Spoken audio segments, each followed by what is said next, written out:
satellite image tonight shows the eye of this Category 5 storm fully formed there. At this hour, Irma still tracking right toward Florida, but there are several other states now in the possible path. And I want to show you this tonight. This image coming in, that's the eye again, but in the middle there, that is the island of Barbuda.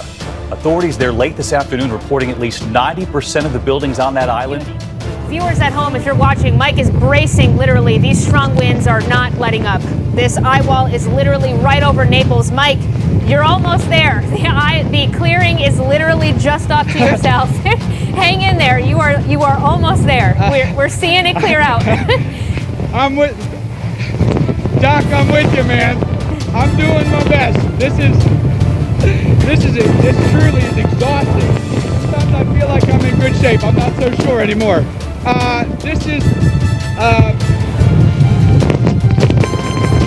is an eye wall.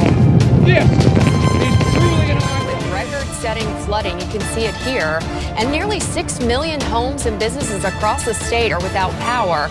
Now Irma is affecting recent trajectory models have it impacting more of Georgia than the original projections that were designed, we thought, only to hit the coastal areas of our state. It appears that it may very well be moving more westward than had originally been thought. We don't know at this time, and we'll, of course, bring everyone up to speed as we know more about that particular trajectory. I want to caution all Georgians that just because the weather now may appear to be calm, do not take that for granted.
Georgia Department of Community Supervision says officers who typically supervise parolees and probationers helped get a woman out of a house hit by a tree today. Channel 2's Mark Winnie has the story of how they're playing a different kind of role during the storm.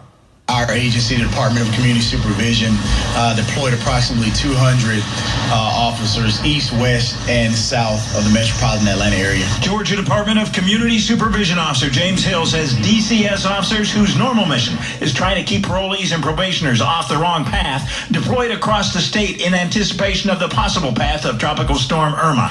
He says DCS officers in Macon helped extract a woman from a house hit by a tree. Initially, our response was to early evacuation efforts. Now we've transitioned to provide security at the various shelters throughout the state, to include the American Red Cross and others. Hill says he anticipates DCS officers who specialize in helping men and women rebuild their lives will have a mission after this storm as Georgians rebuild. Once the storm passes through some of the hardest hit areas, we'll transition into a crime suppression detail, working alongside local authorities to make sure that all private, public, and government properties are secured and protected. He says DCS is mindful of its core mission. We did put some measures in place to keep track of and monitor those who are considered some of our highest risk. But he says what community supervision officers are doing in connection with the storm is consistent with what they're supposed to do every day, work to keep Georgians safe. In a sense, it is very much different than what we do day to day. But at the same time, we're out in the community every day. And we view this as another opportunity to serve the community and the citizens of Georgia. Mark Winnie, Channel 2 Action News.